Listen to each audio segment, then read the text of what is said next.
Okay, sa pagpapuntahan kay ato pa sa pangsinta, naman daw, dahil ko daw sa Maria, kita mga katoliko man matugin, giday ko katong gitawa ko, maghimaya ka Maria, o bulahan si Maria.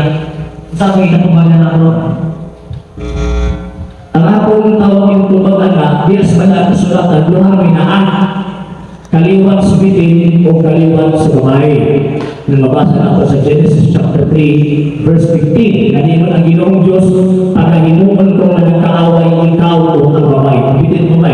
Mahinuman ang kaaway ang imong kaliwa o ang iyang kaliwa. Pagkatamakan sa babae ang uni sa bitin o ang bitin sa pagkapaak sa iyang tikod. Sa Biblia, doon lang na kaliwat sa bitin o kaliwat sa babae. Ano ba yung diskutahin na? Even ang mga great scholars ng mga Katoliko, ito ko sila ang bibig ka ng seed. Kaya kaliwat ang diskutan sa Genesis chapter 3, verse 15, refer na ang Ginoong Kristo. So therefore, kung kaliwat ang diskutan ng ibabot sa kaliwat sa babae, as kaliwat sa bitin, refer na ang Kristo. So therefore, kanyang babae diskutan, refer na sa mahal ng Birthing Maria. Kanang Genesis chapter 3, verse 15. So ano? Buti pasabot, kinikaliwat sa bitin, always kitang mga taki o pilit mo hatag o pagtahon sa babae na mao ang mahal na Birthing Maria. Pero man, kailangan gusto man words na ibalak na gusto ko ang tawag ng Biblia concerning sa pag-ina sa mahal na Birthing Maria.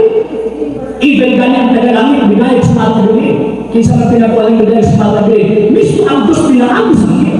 Maunsa man, hey, full of grace, maghimayang at puno ka sa grasya. San Lucas Kapitulo 1, versikulo 28. O tumunti anak, tumunti anak mo ang hitamuan, niiwan ang mahal na bilhin. San Lucas Kapitulo 1, versikulo 28.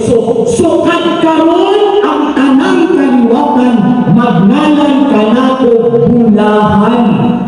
Mula kitang mga Katoliko, dahil kaliwat ko sa babae, kung sa mga bilhin, bulahan ka sa mga babae.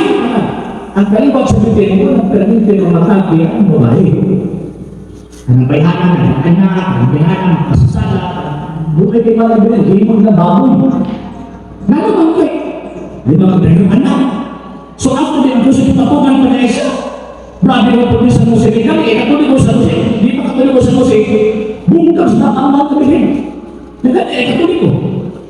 So, yung anak tunang sa mga budaya ka, na naman kay kaliwat ang ianong may anak. Di ang kaliwat ang ianong moong wawang pili.